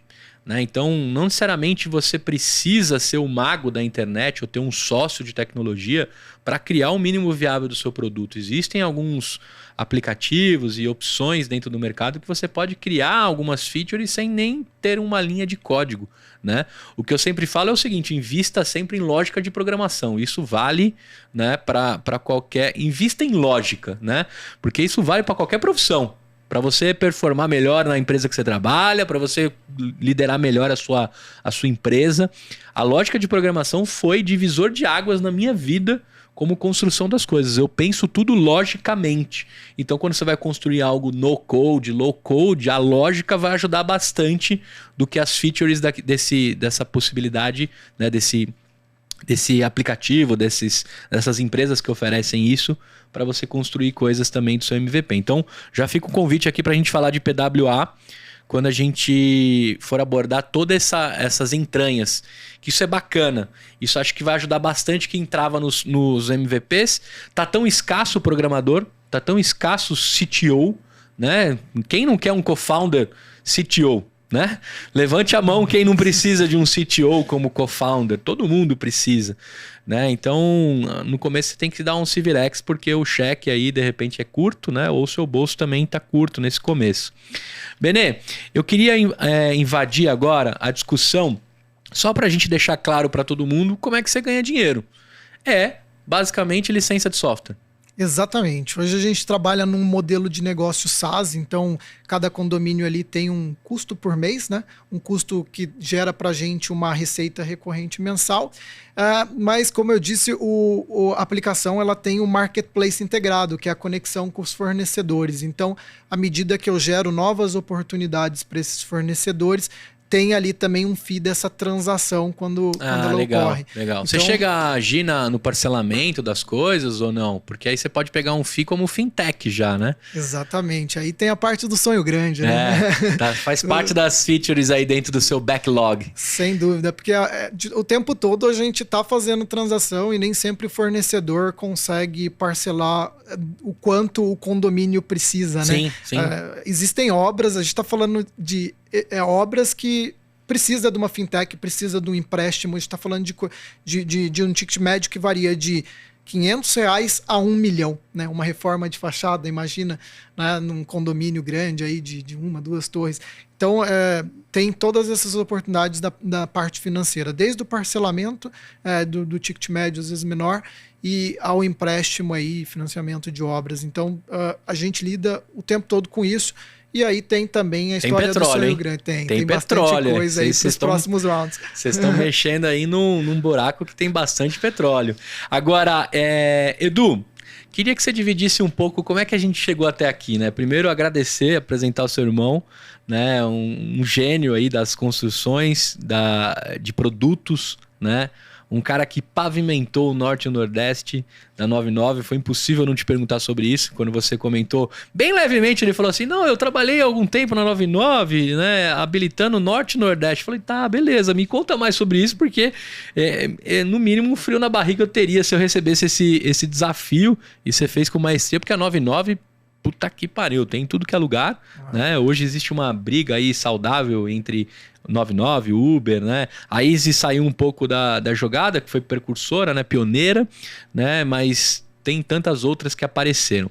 Mas, Edu, eu queria que você contasse como é que a gente chegou até aqui, velho. Por que você trouxe seu mano pra cá? O Manu, né? Na verdade, o Manô. Cara, Gu, eu escuto o Empreenda Cash há pelo menos 4 anos. E o Empreenda Cash tem pavimentado a minha história de empreendedorismo, né? Então eu tenho minha empresa de projetos, que é a LU Engenharia. Desculpa o jabá, Igor, mas é impossível faça. LU Engenharia. Porque o tempo todo... É Luiz e... Ulisses, meu pronto. Sócio e brother de faculdade. É isso aí, o Brasil e os empreendedores, né? Pra que vamos gastar tempo com a razão social se a gente tem que trabalhar, né?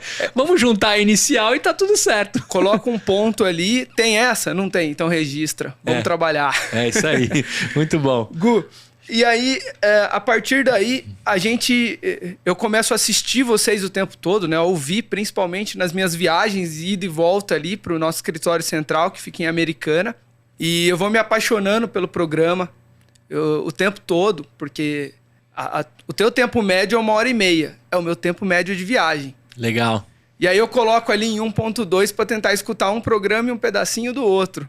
Porque eu nunca dava conta de zerar o teu programa. Legal. E aí você ficou no meu feed ali muitos anos como mais escutado. Porque cada história, eu entrava dentro daquela história e era como se eu estivesse executando aquelas empresas, aqueles trabalhos, e vira e mexe eu encontrava alguma pérola para aplicar na minha empresa, ou dava match com um momento que eu estava vivendo ali na minha empresa.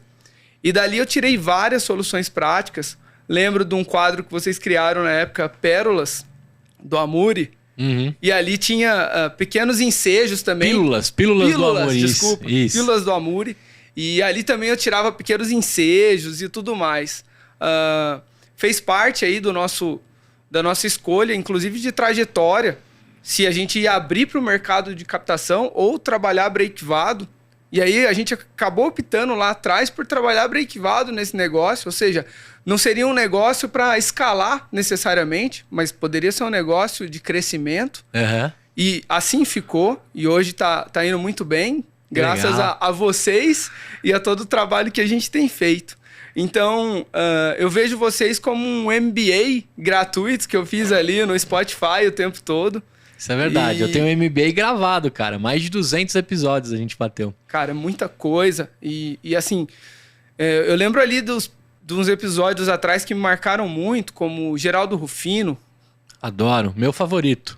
Muito. Genial. E assim, é um cara, extremamente natural, né? O cara faz o empreendedorismo ser fácil, ser simples no dia a dia, cotidiano. Esse cara não é um super-herói, não. Esse cara é um cara que tá com vontade de fazer alguma coisa diferente. E próximo da gente, né? A gente tem que pegar referências que são próximas, né? Não existe super-homem, não existe incrível Hulk, né? Exato. Tem que ter heróis que são próximos, né? Que a gente se enxergue. E gosto muito quando você pergunta do limão uma limonada, porque geralmente é um momento de virada ali do empreendedor, então ele teve um problemão e que daí ele extraiu a essência desse problemão e transformou, às vezes, num dinheirão, às vezes num negocião, mais num pavimento para aquela estrada. Sim. Vou aproveitar que você deixou essa deixa e vou jogar o limão pro seu irmão aqui. Vamos ver o que ele vai trazer. Esse geralmente é o momento que o cara olha pra cima, pensa, né? Sim. Aí ele até faz malabarismo com tantos limões que ele tem. Benê, qual que é o limão da sua vida? Não vale o que virou limonada. Depois você pode contar até uma limonada aí que todo mundo gosta. Mas qual foi o limão aí que você pode deixar pra gente não cometer o mesmo erro, pra gente ficar ligado, pra gente ficar esperto? No meu caso, foi respeitar a hora certa das coisas. Eu já tinha empreendido, né? Uhum. Eu já tinha empreendido quando eu havia saído da faculdade, né? Numa cidade que eu não conhecia a cultura, deu errado, tá?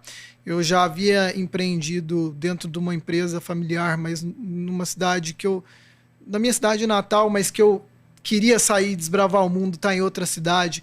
Bom, então você já tentou de tudo, né? E já aprendeu que algumas coisas talvez não dariam para construir, mas servem de aprendizado, né? E de tijolinhos para a Manu de hoje, né? Principalmente o que não fazer e como escolher, né? E também acho que é legal a gente falar que o sucesso é uma coleção de fracassos, né?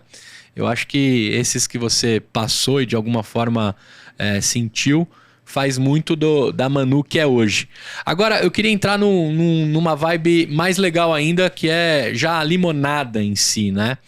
Quando você entende que para esse 1 ano de Manu, para essa construção dessa empresa, para os caminhos que ela está tomando, eu queria que você fizesse um recorte do que vem por aí. Além da aceleração e da captação que vocês vão conseguir, eu tenho certeza absoluta, mas o que vem de planos dessa limonada toda que foi feita até aqui? Eu costumo dizer que os próximos planos eu vou descobrir ouvindo meus clientes, assim, colocando o cliente na mesa, entendendo cada dia qual vai ser o caminho que a gente vai seguir. Hoje tudo que a gente faz é baseado nas dores dos nossos clientes.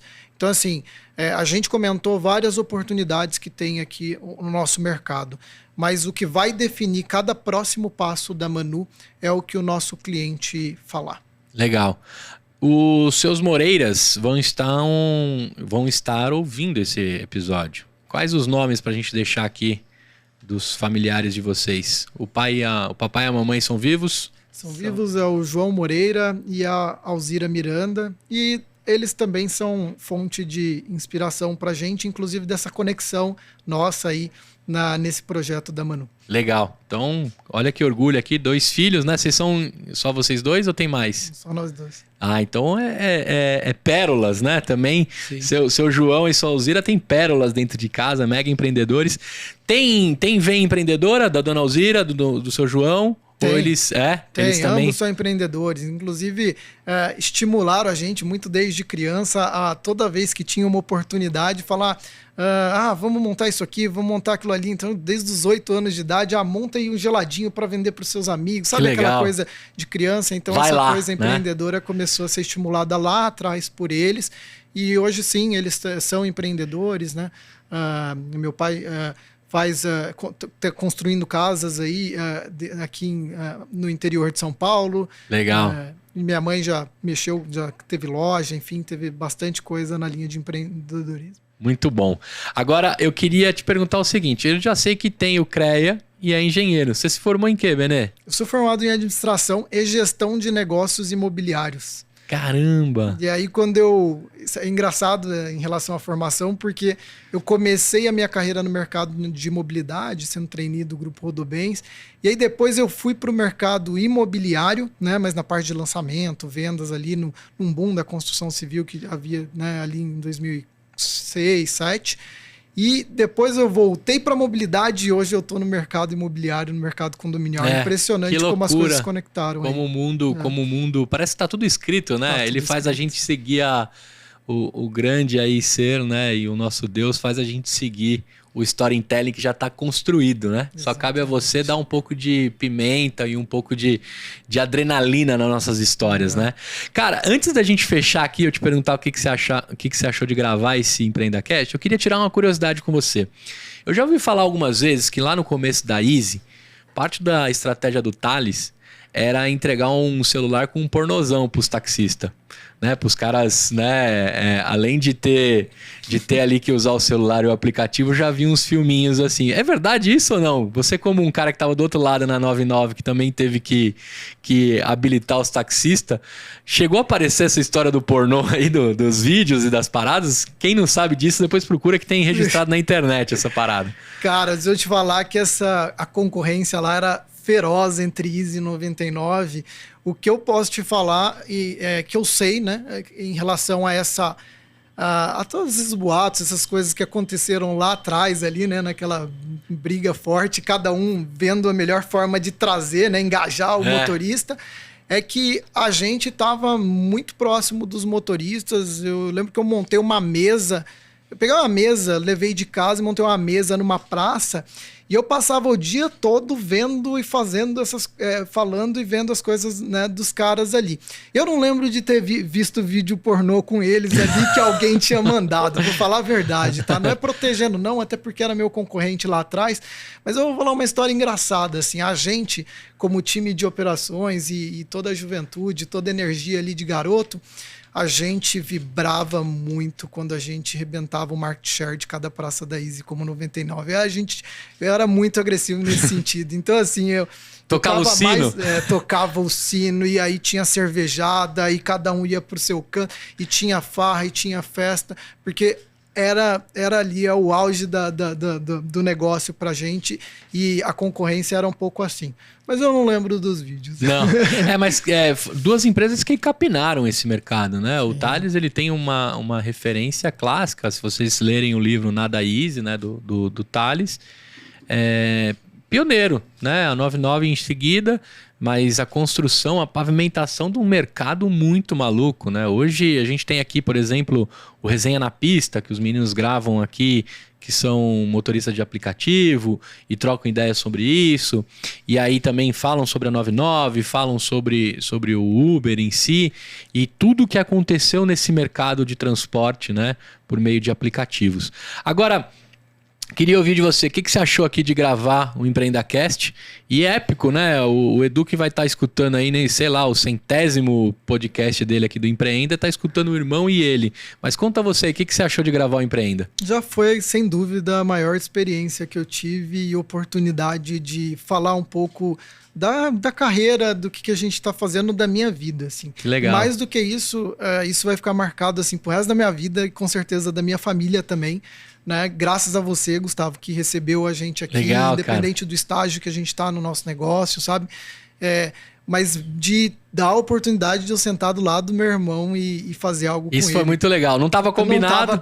Não estava combinado. A gente fez o Edu sentar de propósito aqui para ele falar um pouquinho, né, e contar a experiência. Eu quero saber de você, Edu. Como foi gravar? É o seu primeiro podcast? É o primeiro podcast, Gu. Adorei. Sensacional sentar aqui na mesa com você e sair um pouco do fanboy e trocar uma ideia legal. Sim, adorei. Sim. Sensacional, cara. Sem palavras para dizer o quanto eu gostei disso. E tem alguns símbolos que eu fiz questão que você sentasse com a gente e o Benê topou em seguida, reforçou a necessidade de você sentar com a gente. Eu acredito demais que o empreendedorismo e a construção é o que vai movimentar esse país. As pessoas acham às vezes, né? Pô, você tem 70 mil ouvintes, tem um tempo de estrada, tá construindo uma empresa, tô fazendo a minha história também, que pode inspirar bastante gente. Mas quando a gente entende que é possível você sentar numa mesa, conversar e botar para fora a sua história, independente do seu estágio, independente do quanto você tem de dinheiro para investir, independente de quem tá por trás desse negócio. O símbolo que eu queria trazer aqui é que, pô, mesmo você lá em, né, ouvinte, dentro de uma rotina, talvez de alguns quilômetros aqui do local que a gente está gravando, eu fiz questão de chamar, e quando você me abordou no direct lá do Instagram, eu falei, não, quero conhecer. Até porque quanto mais próximo os empreendedores dos nossos sonhadores, mais próximo eu tô de fazer a galera mexer, né? De levantar o bumbum da cadeira. A minha missão aqui é fazer você levantar o bumbum da cadeira. né? Porque às vezes a gente começa a reclamar da vida, de todas as situações, de todos os fracassos, mas a gente esquece que nós somos tão humanos quanto o Benê, tão humanos quanto você, né? Com o seu sucesso dentro da LU, né? Que você falou. Isso. E de alguma forma ali buscando inspiração. Então tem para mim aqui um marco, depois de 200 episódios, ter a possibilidade de trazer um sonhador que veio junto com o irmão, um gênio também do empreendedorismo, que está começando, que está pegando os primeiros cheques, que está resolvendo um problema sério, difícil, né? Mas eu acho que serve para você que está ouvindo, para você que está assistindo. Cara, não tem fórmula mágica, né? Não tem receita de bolo. Existem algumas coisas que a gente percebe em todas as entrevistas, né? Resiliência, vontade, conexões. Eu fiz algumas perguntas aqui propositais, né? Foi num churrasco? Que momento que o cérebro de vocês fritam com relação a essa ideia, essa possibilidade? E vocês conseguiram trazer isso como irmãos também. E eu fiquei muito feliz porque eu tenho uma relação com meu irmão hoje também de negócio, né? Cara, tem dificuldades, né? Eu tenho algumas tristezas com meu irmão, que ele me batia na grande maioria das vezes, que ele era mais velho, né? Hoje não bate mais, até porque ele não aguenta na mão, porque eu sou maior que ele, né? Mas a gente faz negócio junto, cada um tem os seus estilos, né? E o principal, né? A gente sabe nossas dores. Entre família, a gente sabe ali onde o calo dói, onde precisa dar uma segurada, né? Aquela abraçada, aquela segurada, aquele apoio. Sendo mais velho ou mais novo, a gente consegue fazer isso entre família, né?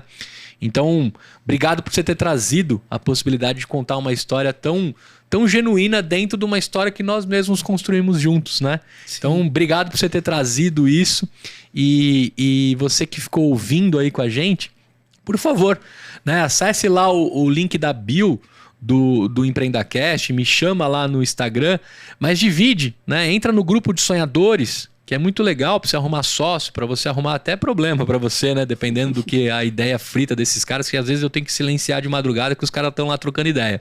Os caras e as minas, tá? Então, entre lá no link da bio, entra no grupo de sonhadores, manda algum empreendedor que você tem destaque, que precisa, né? Eu vou me sentir muito, muito feliz em dar um apoio e documentar essas histórias, né? O Benê volta depois pra gente falar de PWA, né? E você depois volta para falar da LU. Como é isso? Como é esse mundo? Você falou aí sobre o break-vá e o aparecer e o crescer, né? Como é que toma essas decisões? Será que o mundo é só exponencial? Será que as receitas têm que ser previsíveis o tempo todo? Eu tenho questionado isso, né? Minha empresa não é exponencial, a voz não é exponencial, porque eu vendo hora, eu vendo tempo, eu vendo serviço, você também vende serviço, projeto. Exatamente, Gu. Vamos trocar uma ideia sobre isso? Será que a gente não está construindo também um mundo cheio de temos que fazer isso? Será que temos mesmo que fazer tudo isso? Será que temos que construir empresas exponenciais? Será que a gente não pode ganhar o dinheiro suficiente para ter uma vida que a gente bolou para ter, né? Dentro do sucesso que você tem? Até mesmo o seu José, né?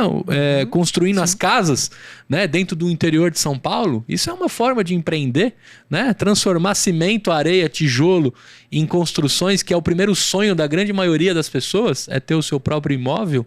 Que baita problema que ele está resolvendo.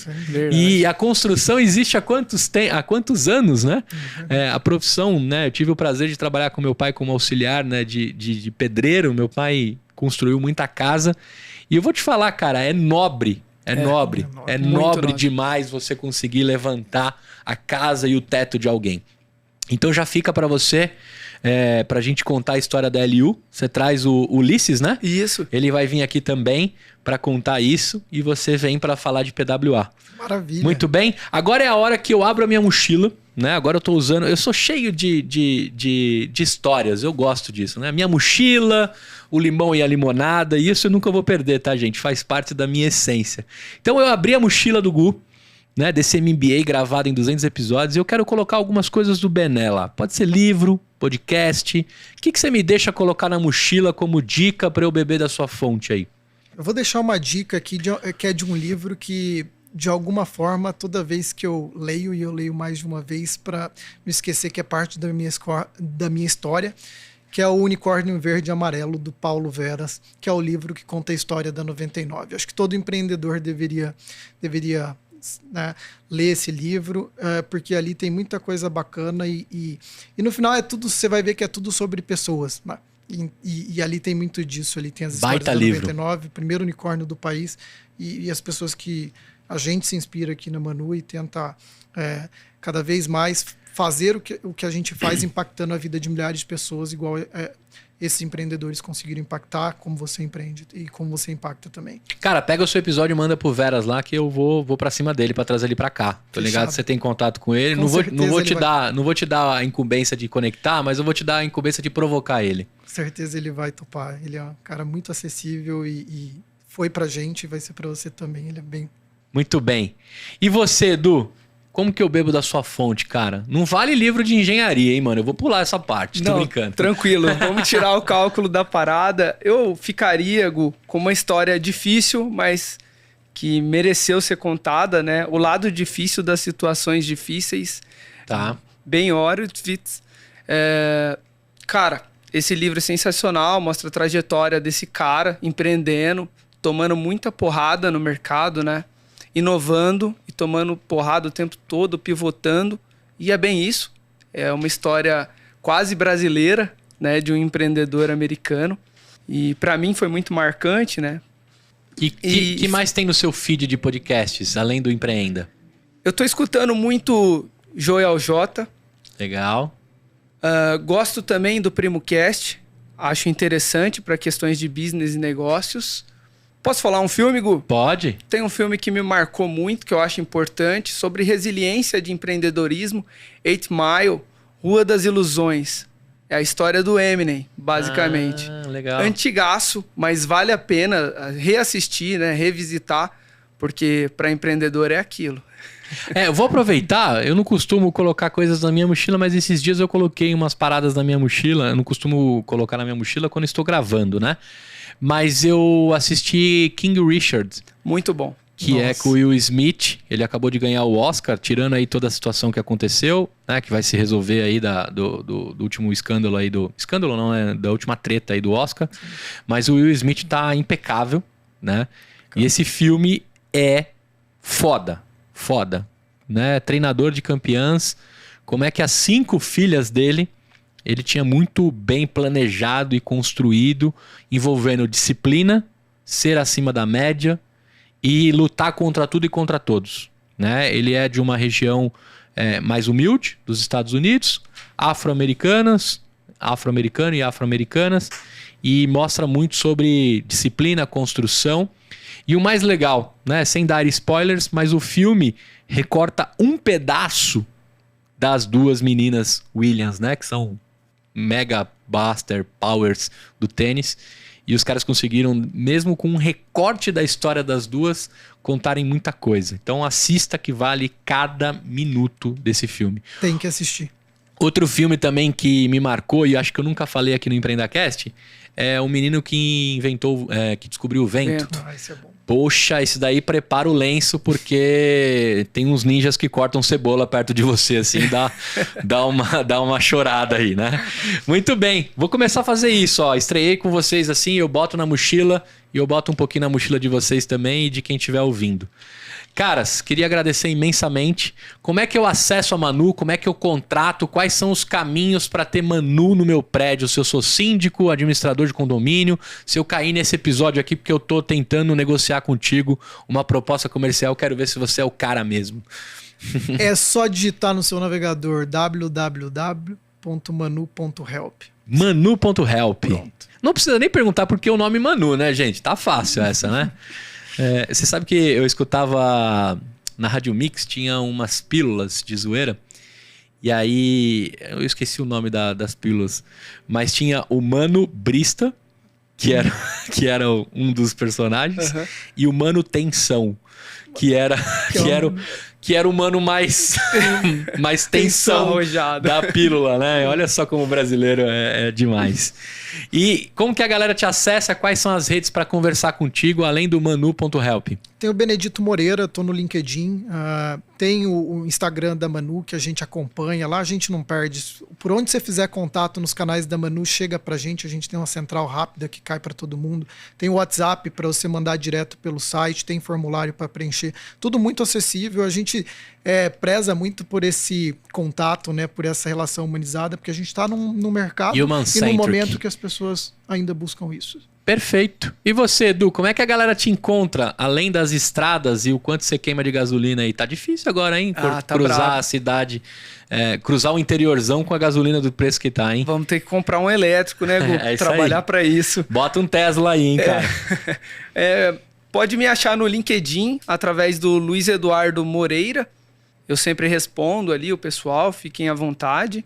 E se quiser também, tem a LU, através do www.luengenharia.com.br. O que a LU me resolve? Quais são os problemas que vocês estão resolvendo lá? Depois a gente vai documentar num episódio, mas precisei da LU. Pra quê? LU é engenharia de ponta, ou seja, fazemos projetos estruturais, elétricos, hidrossanitários, AVCB e gás. O que é a AVCB? Combate a incêndio. Então é a parte de bombeiro ali do teu prédio, da tua casa. Resumindo, hoje a gente atende aí grandes construtoras, escritórios de arquitetura e incorporadoras a nível nacional. E você tá no hall de fornecedores da Manu? Não. Não? Mas por ética, por política? Por que a LU não tá lá, mano? Hoje a gente, na verdade, não conectou ainda a LU muito porque ela tá focada ali dentro de desafios que ainda não surgiram dentro do marketplace. E ele tá lá no começão, né? Exato. Ele é estrutural, né? Exatamente. Mas a gente, com certeza, quando forem surgindo as oportunidades, a LU vai estar lá dentro das propostas, concorrendo ali de forma ética, correta. Perfeito. Coloquei aqui, foi bom que vocês se olharam, agora virou um desafio. Vocês que resolvem essa treta, ainda bem que eu não sou Moreira. Muito bem. Pra você que ficou com a gente até aqui, eu espero que você tenha gostado desse episódio, assim como eu me diverti. E foi muito legal aqui contar essa história. É claro que eu estourei o tempo e não tem mais tempo no Empreenda Cash. Eu tenho um recadinho aqui pra você. Eu tô fazendo uma temporada diária, eu tenho acompanhado os números e eu quero saber se isso tá fazendo sentido pra você. Tá dando tempo de você ouvir tudo? Tá dando tempo de você absorver tudo? Eu tenho que tirar um pouco o pé do acelerador? Vocês querem fazer episódios mais curtos? Eu quero ouvir você como ouvinte. Então eu quero te fazer o convite. Lá no link do nosso Instagram do Empreenda Cash tem um link direto pro WhatsApp dos sonhadores. Participa com a gente e eu quero te escutar lá, trocar uma ideia. Eu demoro um pouquinho para responder, mas eu respondo todo mundo. Até porque eu transformei o WhatsApp no meu WhatsApp de vendas. Eu cometi a maior cagada da minha vida. Entre os amigos e os clientes, tá tudo lá no mesmo lugar. Então eu demoro porque não dá tempo de responder todo mundo. Então cola lá, conta para mim o que você tá achando. Eu queria agora, Benê, fazer um merchan pros meus patrocinadores. Olha só. O primeiro deles, Fit Anywhere. Quer malhar? Quer ter na palma da mão? Fit Anywhere, baixa o aplicativo do rabino mais maluco que eu conheço. Depois, Bluefields Aceleradora. No final desse episódio vai ter uma chamadinha para você acelerar a sua startup num framework muito legal que o Paulinho Maitá, a Thalita lá construíram dentro da Bluefields. Eu tenho também o juridicoporassinatura.com, que a partir de R$ 299 por mês você tem assessoria jurídica, desde a construção do mútuo conversível até política de privacidade, termo de adesão. Os caras te ajudam de verdade e estão atendendo só os startupeiros e as startupeiras desse Brasil imenso. E aí eu tenho também a Integralio Soluções Empresariais, desde o seu BPO financeiro, né, até profissionalização de qualquer uma das áreas, até analytics da sua empresa, a Integralio Soluções pode te ajudar. E por último, que eu vou te presentear, é idolink.bio, que é justamente o idolink.bio/empreendacast, que tem um mini site da bio do meu Instagram, desde newsletter, onde está o Instagram de vocês, o YouTube, todos os links dentro de um mini site que você constrói em 7 minutos no idolink.bio. Então você vai ganhar um também, Benê, para fazer o seu e da Manu Help também. Maravilha, só muito bem aqui. A gente tem que devolver. É isso aí. Manda um tchau pra galera olhando naquela câmera ali. Tchau, pessoal. Obrigado pela oportunidade. Satisfação enorme estar aqui com vocês, Gustavo, e todo mundo que está assistindo a gente, ouvindo a gente. É isso aí. Você também, Edu? Fala, galera. Espero que tenham gostado. Essa é a trajetória aí de 2 cuiabanos que se jogaram no mundo, chegaram aqui em São Paulo e estão fazendo um pedacinho da história. É isso aí. Deles. Me convidaram para quando eu descer em Cuiabá comer uma cabeça de pacu, né? Quero ver qual é. Talvez eu acabe morando lá em Cuiabá, né? Dizem que quando você come você fica preso. Mas se você tiver a oportunidade de descer em Cuiabá, né, prestigiar lá também a cidade, não precisa ir dar rolê tanto longe. O Brasil é maravilhoso e tem várias coisas legais, então visite Cuiabá também. E o Ministério do Turismo não me paga nada por isso não. O que eu quero promover mesmo é o turismo dentro desse país maravilhoso que a gente tem. Eu vejo você no próximo episódio com mais um maluco, com mais uma maluca, mais um sonhador, mais uma sonhadora contando a teoria na prática. Até a próxima e tchau!